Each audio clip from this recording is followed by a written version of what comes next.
Thank you. You know, I sometimes resent having to do all this activist work. I get really tired and sick of it.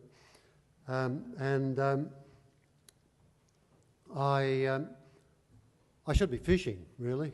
I'm heading for 70 and I really resent being pulled out of fishing and being made to go and sleep on the ground and go to blockades and get arrested and all that sort of stuff. And mostly I actually resent the meetings. They're worse than anything. I'd rather be tortured by the police. Nevertheless, I do it. Now, I do it largely because my wife was giving me a bad time about 3 years ago, saying, you know, you're just hanging around the house, making my life miserable. Why don't you go out and help those poor farmers who are having to deal with coal and coal seam gas? So she wishes she hadn't said it now, but anyway, I went from farmhouse to farmhouse and I talked to farmers, and I'm a country boy myself, so it wasn't too difficult, although they don't particularly like me out west in Queensland because they blame me for all the tree clearing laws. And so that was summed up by one farmer. I went onto his front veranda and he said, "You're Drew Hutton, aren't you?" I said, "Yeah." He said, "You're the bastard who caused all my problems in the first place." He meant the tree clearing laws, you know. And so I said, "Oh, that means you don't want to talk to me?" He said, "Oh, no, I want to talk to you, Come on in, meet the wife, have a cup of tea. Let me tell you about coal seam gas."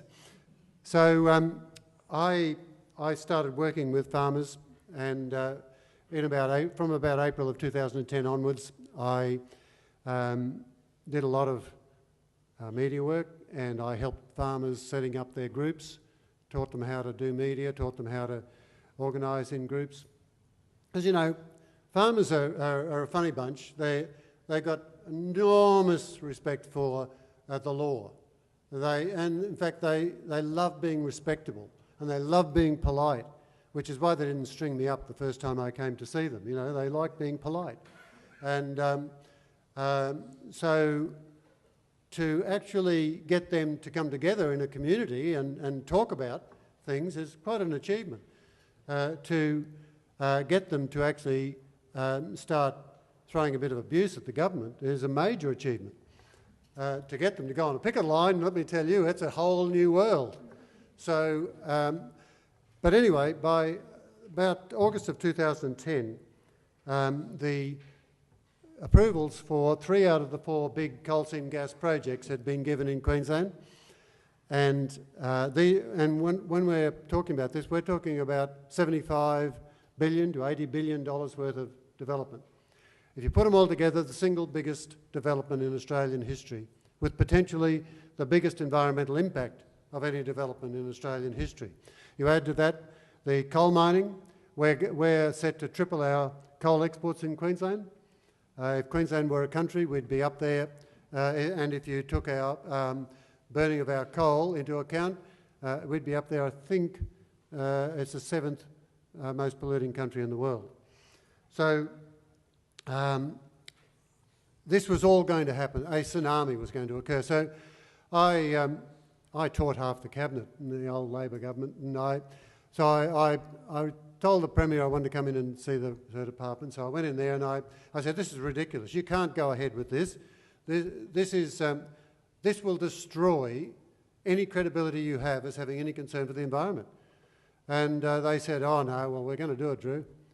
You do what you have to do." And I said, "Well look, I'm going to organise the biggest social movement you bastards have ever seen, and I'm going to make your lives a complete misery." And they, "Oh, Drew," they said, "that's a good one. You go away and do that, and don't bother us." So I went away, and a couple of months later, I met a fellow from the Premier's department in the main street of Brisbane, and I said, "What do they think about what I'm doing now?" And they said, "Well, they're really worried about you getting together with those guys in the big hats." So that didn't stop them, of course. They were absolutely committed to this particular path of development, as is the current LNP government in Queensland. But anyway, I called together all the farming groups. I had a little office out in the Western Darling Downs. I called them together in August of 2010 and said, look, we're not going to stop this. We're not going to, we haven't stopped any of the coal seam gas. We're not going to stop any more. We're not going to stop any coal projects. We're not going to stop them coming onto land that they shouldn't be on. And some beautiful farmland, absolutely massively productive farmland, was right in the path of development for both coal and coal seam gas. I said, there's only one thing that we can do, and that is we have to adopt a Gandhian non-cooperation and civil disobedience strategy. Well, some of them had heard of Gandhi, and so that went over well. And but I said, it's the only chance. And I said, other than that, we just roll over and try to get as good a compensation deal as we can get. And I said, and if we go ahead with it, we should call it shut the gate, because we're shutting the gate, we're not allowing them on. And one of the cockies at the back said, well, no, hang on, no, Drew, we can't call it shut the gate. In the country, everybody shuts the gate. You just open it again. So we're going to call it lock the gate. So we called it lock the gate, and it was a social movement. And it's grown into the biggest social movement in the last 20 years in Australia. And we've seen nothing like this since the Vietnam War days. And I said two things to them. I said, this needs to be a community-based thing. We need to actually go out and organise on a community level. You cannot do this as individual farmers. You can't even do it as individual regions or communities. We have to get together, and we have to get together with like-minded people everywhere, and not just in the country. We have to link up with the city. And the environment movement, through me, and I was to be the conduit, is the way to the city. So you're going to have to get over all your long-standing prejudices against the Greenies. So they said, yeah, okay, we'll do that. Some who didn't agree with it walked out, and they became our biggest problems. But anyway, it's another story. So I said, we do that, but the second thing that we're doing, we get together with everybody around the notion of love of country. Not a class-based notion, not a vocational basis for the whole thing, not a country thing, not a city thing, but a love of country. Whether that means that you're a farmer, you love your farm, you love producing food and fibre for the people and so on. Whether you're a greenie and you like the natural environment, or whether you're passionate about rivers or underground water, whatever it is, you love the country. And that's what brings us all together. And the second thing is that we would actually commit civil disobedience. Now that not only meant locking the gate and refusing to let these people in, and the law says you have to let them in. Law in Queensland actually doesn't make, it's not an offence to refuse to negotiate access to them, but it is an offence if after refusing access to them you still don't let them in. You've stopped them coming onto your property with a maximum of $50,000 fine. $50,000. In New South Wales, it's actually an offence to refuse to negotiate access. So the law is actually weighted entirely in favour of the mining industries, of the resource industries. If you refuse to negotiate with them in New South Wales, or if you continue to block them in Queensland, you are committing an offence. And you can, as I say, you could be fined up to $50,000. I know, because I've been actually arrested under that. I've been the only person arrested under that act in Queensland. That's because they don't mind arresting Drew Hutton, but they're not real keen about arresting some farmer at their front gate. And that's why we call their bluff. Because I just figured they can't arrest 10,000 landowners. How are they going to do that? But not only will they not arrest 10,000 landowners, they're not going to arrest one. The minute they arrest one landowner, one farmer, they arrest Ruth Armstrong at Cecil Plains. Ruth's this attractive 35-year-old mother of three, a farmer on the most beautiful piece of country you've ever seen, who said, if Arrow Energy try to come onto Cecil Plains, I'm going to be the first one arrested, followed by some farmer in his 80s and another woman in her 90s. Then that multinational, and this is Arrow, owned by Shell and PetroChina, So these multinational corporations ask Queensland Police to come on to arrest that farmer so they can get onto their property to trash it. Then that's completely unacceptable to most Australians. They know it, we know it, we've called their bluff. And they haven't taken one landowner to court. Not one. In the whole of Queensland and New South Wales, and there'll be something like 15,000 have locked their gates. So that's where it stands.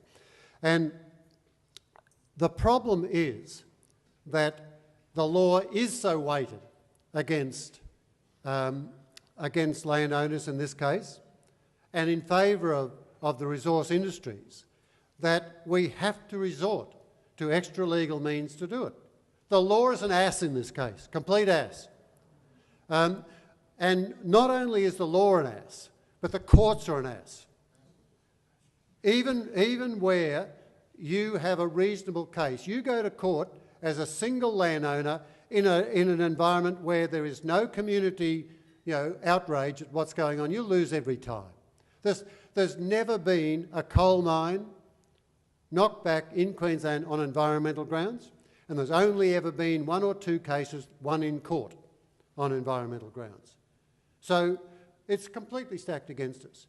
What we need to do is take on an unjust law. And there is a proud history in democratic societies of doing just that.